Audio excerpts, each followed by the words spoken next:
आगे भी दोगे? बोलिए गोविंद गुरु महाराज की। आज इस मानगढ़ की धरा पर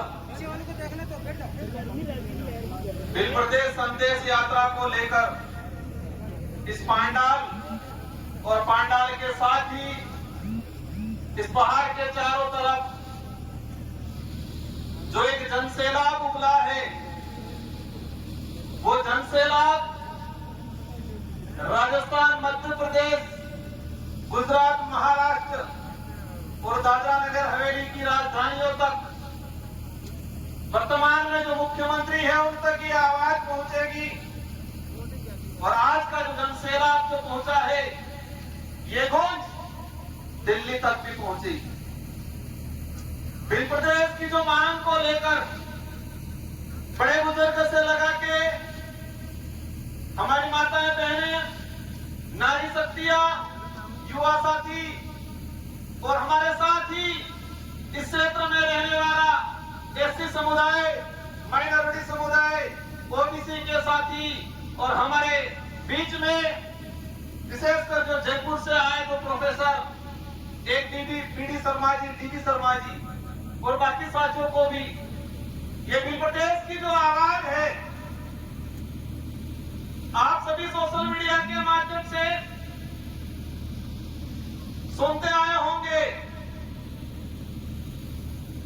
कुछ लोग बिल प्रदेश की मांग के विरोध में एक माहौल बना रहे हैं। मैं इस मंच से मेरी बात जो शुरू करना चाहूंगा, यह बिल प्रदेश जो संदेश यात्रा है, यह किसी एक संगठन का या मेरा या हमारे विधायकों का, ना ही भगत जी का, ना ही कांति भाई का किसी एक की कल्पना है, किसी एक का उद्देश्य है, किसी एक का सपना नहीं है। यह सपना 1913 के अंदर 1500 से अधिक आदिवासी समुदाय के वीर गणवीरों ने अपना त्याग बलिदान देके शहीद हुए थे। इन गणवीरों का अधूरा सपना है। उस समय से मांग चली आ रही है। ये बात इसलिए बताना चाह रहा हूं कि 2-3 दिन से मीडिया में, सोशल मीडिया में, प्रिंट मीडिया में माहौल बना हुआ है। विरोधी लोग माहौल बना रहे हैं। राष्ट्रीय पार्टियों के नेता बिल प्रदेश की मांग को गलत ठहरा रहे हैं, लेकिन उनको इतिहास में जाना चाहिए। इतिहास की कुछ जानकारी भी है इन लोगों को, लेकिन उनके दिमाग में क्या है कि भोला पाला आदिवासी समुदाय है, इस समुदाय को झूठा इतिहास पढ़ा देंगे, झूठा इतिहास लिख देंगे। वो झूठा इतिहास लिखा हुआ किताबों में पढ़ लेंगे, वो भूल जाएंगे बिल प्रदेश का सपना। इतिहास की जो बात आती है, आप सबने देखा होगा, मेरे पूर्व बहुत दादा ने बताया, 1200 ईस्वी में सलोंगर से लगा के 1600 ईस्वी तक कुशलगढ़ तक की जो राजा थे, आप सबने देखा होगा। भारत देश का जो इतिहास है, 500 ईस्वी से लगा के 1600 ईस्वी तक के बीच का इतिहास किसी किताबों में विस्तृत नहीं पढ़ाया जाता है। हमें पढ़ाया जाता है 1600 के पीछे का विस्तृत इतिहास, और इससे भी ज्यादा पढ़ाया जाता है 5000 साल पुरानी काल्पनिक कहावतों को पढ़ाया जाता है किताबों। आज से 2000 साल पुरानी किताबों पाठ्यक्रम को किताबों में नहीं पढ़ा रहे, 1000 साल पुरानी पाठ्यक्रमों में नहीं पढ़ा रहे, लेकिन 5 से 10,000 साल पुराना इतिहास पढ़ाया जा रहा है। इसी तर्ज पे आजादी से लेके आज तक बिल प्रदेश की जो मांग उठी थी, इस मांग को दबाने का काम किया है। इसके इतिहास की अगर बात करें, बिल प्रदेश की यात्रा 1913 में गोविंद गुरु महाराज के नेतृत्व में इसी पहाड़ी पे 1500 से अधिक आदिवासियों ने अपना खून पसीना बहाया, जान गंवाई। कल मैं देख रहा था, एक राष्ट्रीय पार्टी के नेताजी कह रहे थे कि ये मांग सिर्फ डूंगरपुर बांसवाड़ा में उठाई जा रही है, ये मांग राजकुमार कर रहा है, ये मांग ये पार्टी वाले कर रहे हैं। इनको जानने की जरूरत है, 1913 के अंदर गोविंद गुरु महाराज के नेतृत्व में बिलराज की मांग यहाँ उठी थी। 1925 में ही महाराष्ट्र का सचकुंडा कुल्सी जो इलाका है उस इलाके में नंदुरबार नासिक इलाके में हुई। 1980 में 1970 में वही सब सचकुंडा जो नंदुरबार नासिक का जो इलाका था, एक रामदास महाराज करके थे और उन्हीं से प्रभावित होके शरद पाटिल एक कांग्रेस नेता था, उस नेता ने उस इलाके के अंदर वीरराज की बात की। आंदोलन चला था 1970 में। 1980 के अंदर 1980 से लगा के 1990 विशेषकर दिलीप सिंह जी भूरिया 7 बार सांसद रहे मध्य प्रदेश से और वो भाजपा के भी लीडर बने थे। इन्होंने मध्य प्रदेश की बात की थी। सोमजी भाई गरासिया गुजरात से, मोदी जी से, सोमजी भाई डामोर गुजरात से आज मुख्यमंत्री जी आते हैं, लेकिन इनसे भी बड़े लीडर थे वो। इन्होंने मध्य प्रदेश की मांग उठाई थी। दिलीप सिंह जी भूरिया आज वो नेता कह रहे हैं कि राजकुमार मांग रहा है, राजकुमार नहीं मांग रहा है, इस क्षेत्र का एक छोटा छोटा बच्चा मध्य प्रदेश मांग रहा है। मध्य प्रदेश की लड़ाई को लेके 1500 आदिवासी यहां मरे, यहां शहीद हुए, भुला वालोरिया के अंदर शहीद हुए, ऐसे ऐसे कई आंदोलन हुए। और आजादी के बाद भी 2016 में भाजपा के लीडर थे, लेकिन उनके अंदर आदिवासी थी। नंदलाल जी मीणा 2016 में बोला था मैं मंत्री हूं, लेकिन सरकार का गिरवी नहीं रखा हूं मैं। मध्य प्रदेश के लिए मंत्री पद भी छोड़ना पड़े तो छोड़ दूंगा, ये नंदलाल जी मीणा ने बात रखी। आज कुछ नेता कह रहे हैं कि राजकुमार ये कर रहा है, बापवाड़ा ये कर रहे हैं, विधायक ये कर रहे हैं। हम कुछ नहीं कर रहे हैं, हम तो हमारे सपने को साकार करने का काम कर रहे हैं। हम लोग हमारे पुरखों का जो त्याग बलिदान, इन्होंने जो शहादत दी है, उन शहादत को सम्मान दिलाने का काम कर रहे हैं हम लोग। वो हमारा फर्ज है, क्योंकि हमारे अंदर आदिवासी है, आदिवासियों के हक अधिकार के लिए लड़ते हैं, आदिवासियों का डीएनए है, आदिवासी समुदाय ने आज इस संकट में इस स्तर पे समाज को छोड़ा है। कल देखा होगा एक बड़े भाजपा के नेता कह रहे थे कि गौरवशाली राजस्थान के इतिहास को राजकुमार रोत ने मध्य प्रदेश का नक्शा जारी करके गौरवशाली राजस्थान के इतिहास को तोड़ने का काम किया है, कलंक लगाने का काम किया है। ये बात बोली। मध्य प्रदेश का नक्शा मैंने जारी नहीं किया है। मध्य प्रदेश का नक्शा अंग्रेजी शासन काल से लगा के वर्तमान जो समय में जिस इलाके के अंदर बाहुल्य क्षेत्र है, जिस इलाके के अंदर विकास नहीं किया हुआ है, वो सभी मिलकर मध्य प्रदेश की बात करें। 1896 के अंदर अंग्रेजों को लगा ये ट्राइबल टेरिटरी है, यहाँ पर इंटरफेयर करना खतरे से खाली नहीं है, बिलों से पंगा नहीं लिया जा सकता है। इसलिए उन्होंने 1896 के अंदर मध्य प्रदेश कंट्री के नाम से नक्शा जारी किया। बांसवाड़ा के एक दो लोकेसर और हमारे पड़ोसी लोकसभा के सांसद में नाम नहीं लेना चाहूंगा। नाम इसलिए नहीं लेना चाहूंगा कि मैं मेरी जबान को गिराना नहीं चाहता उनका नाम ले।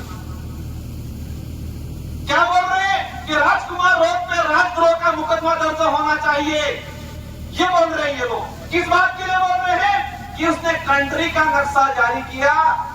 आप तो लोहेसर हो, आप तो अधिकारी होकर नेता बने हो। कंट्री का अर्थ होता है एरिया, क्षेत्र होता है, न कि देश होता है। अंग्रेजी शासन व्यवस्था में, उसके बाद उससे पहले राजा रजवाड़ी व्यवस्था में जितना जो रियासत काल के इलाके होते थे, उसको अंग्रेजी शासन व्यवस्था के लोग अधिकतर कंट्री के नाम से, एरिया के नाम से आइडेंटिफाई करते थे। तो ये इलाका मध्य प्रदेश कंट्री के नाम से उस समय जाना जाता था। मतलब क्षेत्र, एरिया, समुदाय विशेष, बाहुल्य क्षेत्र, इलाका ये होता है। राजस्थान के गौरव की बात करते हैं। राजस्थान का गौरव आदिवासी समुदाय के बिना, उनके बलिदान के बिना अधूरा है। 1576 के अंदर हल्दी घाटी के अंदर महाराणा प्रताप के साथ कंधे से कंधा मिला के अगर वहां के आसपास के वीरों ने साथ नहीं दिया होता तो वीर शिरोमणि महाराज महाराणा प्रताप आज देश नहीं पूरे विश्व में महान माने जाते हैं। इसका सबसे बड़ा श्रेय जाता है वीर समुदाय के गले वीरों ने कटवाए। तो राजस्थान का गौरवशाली इतिहास मेवाड़ की आसपास की धरती से हल्दी घाटी से शुरू होता है और हल्दी घाटी से आसपास इलाके के अंदर ही राजस्थान का गौरवशाली इतिहास खत्म होता है। राजस्थान के गौरवशाली इतिहास, मेवाड़ के गौरवशाली इतिहास की बात करते हैं, लेकिन इस गौरवशाली इतिहास को बनाने में इन वीर समुदाय हमारे पुरखों ने साथ दिया था। लेकिन आप लोगों ने आजादी के बाद अत्याचार, शोषण करने का काम किया। आज सबसे ज्यादा इस इलाके के अंदर भिल प्रदेश की बात उठ रही है। अगर वर्तमान सरकारें, संचालक महोदय समय हो रहा है, मुझे थोड़ा इशारा कर देना 2 मिनट पहले। आज सबसे ज्यादा डिमांड उठ रही है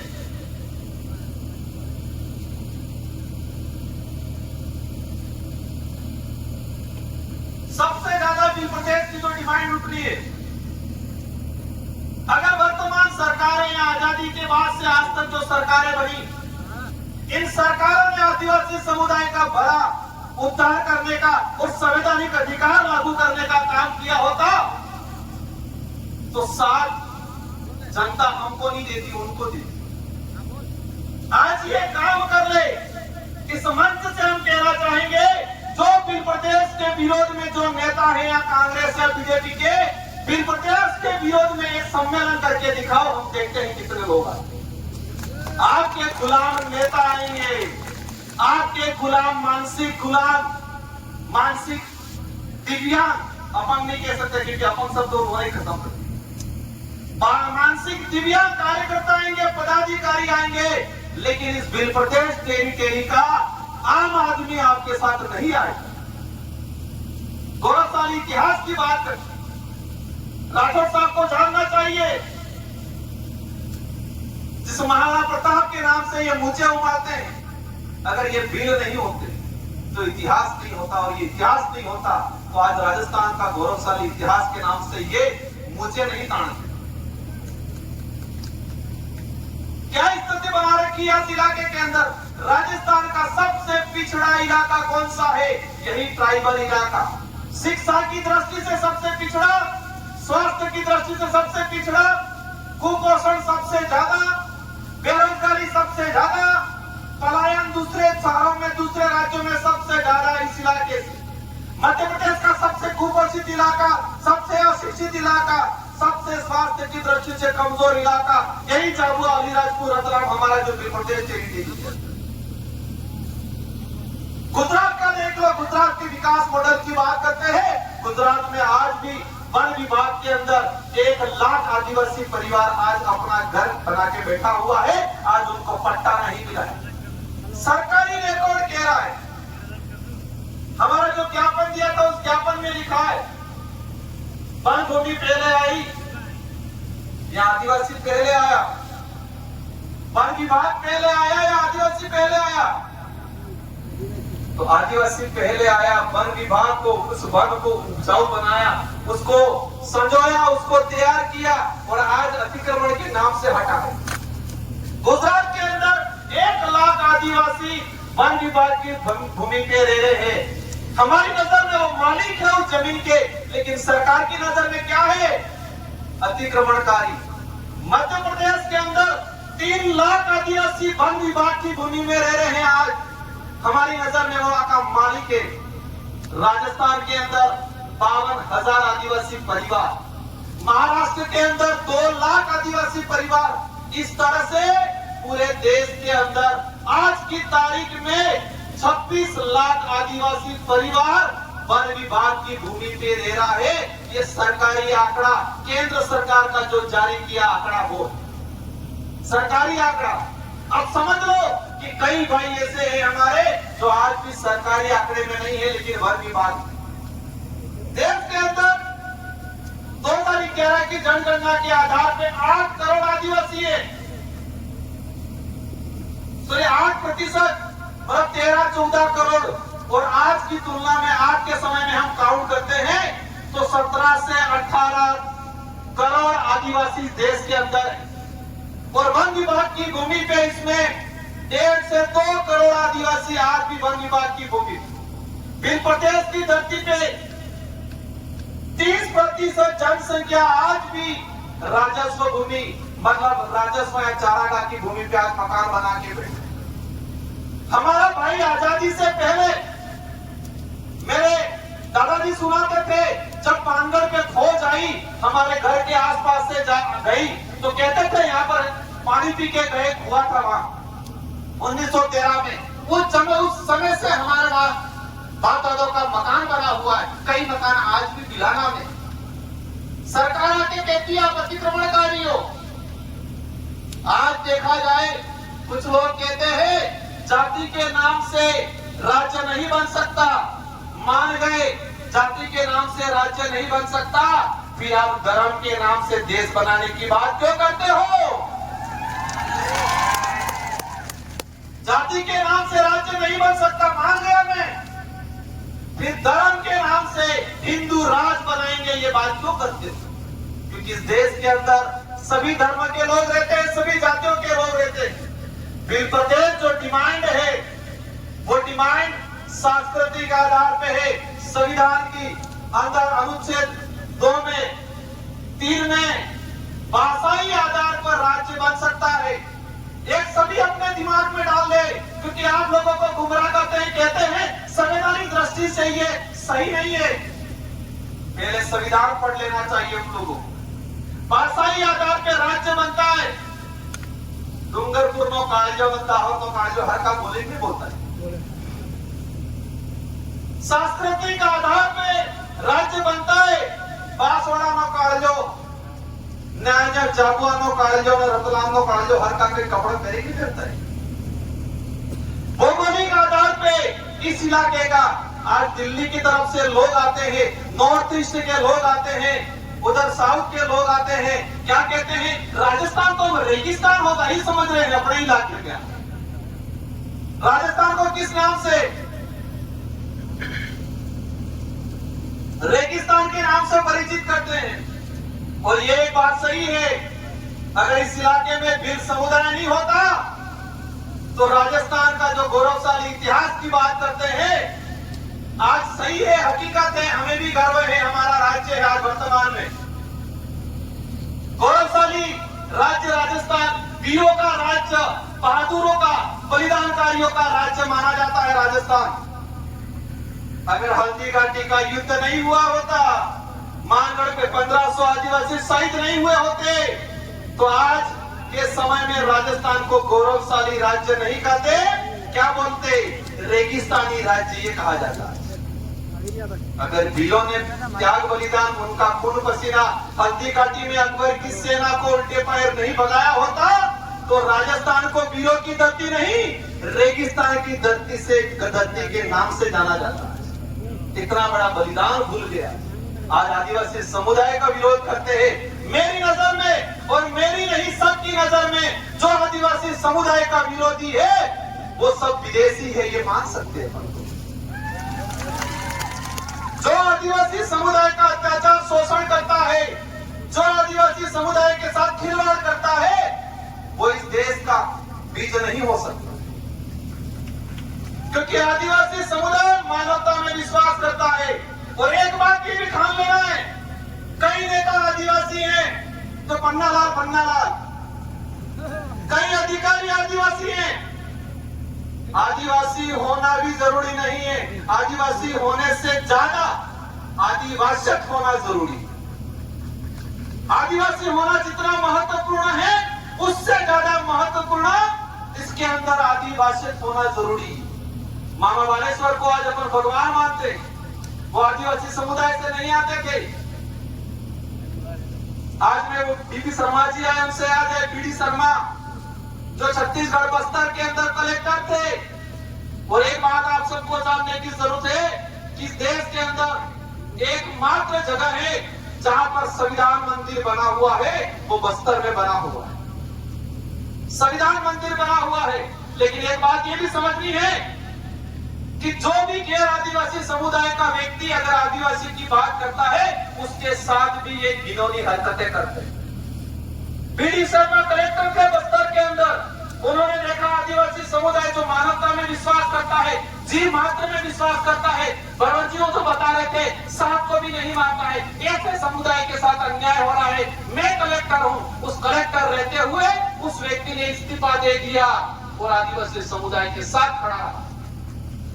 वो कलेक्टर थे, इस्तीफा दे दिया, इस्तीफा देके आदिवासी समुदाय के साथ खड़ा रहा। अस्त्र क्या हुआ? आदिवासी विरोधी जो विदेशी ताकतों के लोग थे, उन्होंने इस कलेक्टर को भी नंगा करके जूते पहना के शहर में जुलूस निकाला, लेकिन फिर भी उस आदमी ने हार नहीं माना। इसलिए हमारे भी समाज के इस बिल प्रोटेस्ट की मुहिम का सबसे ज्यादा विरोध कौन कर रहा है? आदिवासी समुदाय के कुछ मानसिक दिव्यांग नेता, जिनको उनकी पार्टी में नंबर बढ़ाना है, वो लोग विरोध कर रहे नहीं कर रहे। एक तो बिल मिला गया, 2-3 वीडियो जारी कर दी, राजकुमार और सब हमारे 3-4 साथियों के नाम थे। पिछली बार भी 3 मिला गए। लेकिन एक बात और मैंने कल मीडिया में भी कहा था, ये डिमांड ये लोग क्या सोचते हैं, ये 3-4 बड़े लोग हैं, उनको कहीं फंसा दो ताकि ये मामला जप जाएगा। नहीं जपेगा। राजकुमार रहे नहीं रहे, बवर्जी रहे नहीं रहे, हमारे लीडर जो है वो रहे नहीं रहे, लेकिन ये चिंगारी ऐसी जग गई है कि अवश्य बिल प्रदेश बनेगा, अवश्य बिल प्रदेश बनेगा। और ये चिंगारी मध्य प्रदेश, कुछ साथी आए थे सुबह 4-5 बजे अपने घर पे कि हमारा बिल प्रदेश के नक्शे के अंदर हमारा एरिया नहीं लिया गया, हमारे बेवाड़ा आसिन के साथी। और मैं इस मंच से भी हम आश्वस्त करते हैं कि चिंगारी को मजबूती से वहां लगाओ, ज्वालामुखी के रूप में तैयार होगा और अवश्य आपका इलाका भी इसके अंदर ले लिया जाए। कुछ लोग हंसी मजाक उड़ा रहे हैं, लेकिन एक बात समझना है कि ठान लिया है इस क्षेत्र के लोगों ने, ये पार्टी विशेष की नहीं लड़ाई है। कांग्रेस बीजेपी के लीडरों ने भी कहा था, कई लोगों ने मांग उठाई है, लेकिन जिन कांग्रेस बीजेपी के लीडरों ने भी प्रदेश की मांग उठाई, उनको घर पे बिठा दिया उनकी पार्टी। लेकिन यहाँ पर क्या है, यहाँ तो नहीं उठाओगे तो घर पे बिठा दो, यही है कपड़ा मामला। तो अगर नहीं उठाया तो घर पे बिठा देंगे। आज देश के गृह मंत्री ने बोला बिल प्रदेश की बात को, लेकिन हमारे उदयपुर के सांसद कह रहे हैं कि बिल प्रदेश की जो बात है किताब से, पाठ्यक्रम से हटाया जाए। सबको ठान के जाना है कि घर घर में, गांव गांव में, परिवार में बिल प्रदेश की मुहिम।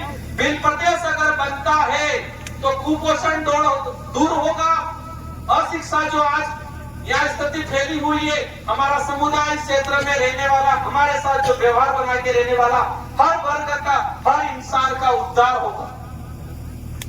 बिल प्रदेश नहीं बनने से बहुत नुकसान हुआ है, बिल प्रदेश बनने से अनेक फायदे होने वाले हैं। उस पे किसी और मंच पे बात करेंगे। मेरे पास चिट्ठी आई है, मुझे बॉन्ड किया है, बॉन्ड ये किया है कि आपके बोलने के बाद 3 से 4 वक्ता रहे हैं और मेरे पूर्व साथी, हमारे सीनियर साथी वरिष्ठ आरपी दादा की तबीयत जरूर खराब है, लेकिन मंच पे एक बार चढ़ के जोहार से उद्बोधन जरूर करेंगे।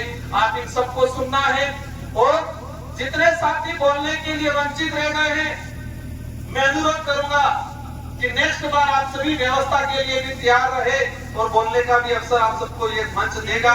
ये बोलना अकेले की लड़ाई नहीं है, आपको गांव गांव, घर घर, ये लड़ाई राजनीतिक नहीं है, ये लड़ाई अस्तित्व की है, संवैधानिक अधिकारों को लागू करने की है, हमारे आने वाली पीढ़ी को बचाने की लड़ाई है। इसलिए हम सबको मिलकर लड़नी है। इन्हीं शब्दों के साथ आप सबको धन्यवाद, आभार।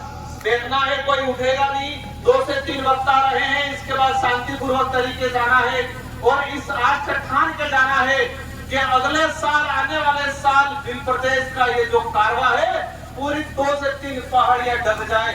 इस मुहिम के साथ हम चलेंगे। इस शब्दों के साथ आप सबको धन्यवाद, आभार, जय जोहार, जय बिल प्रदेश। मेरी बात को समझना है, कोई उठेगा नहीं। 2 से 3 वक्ता है।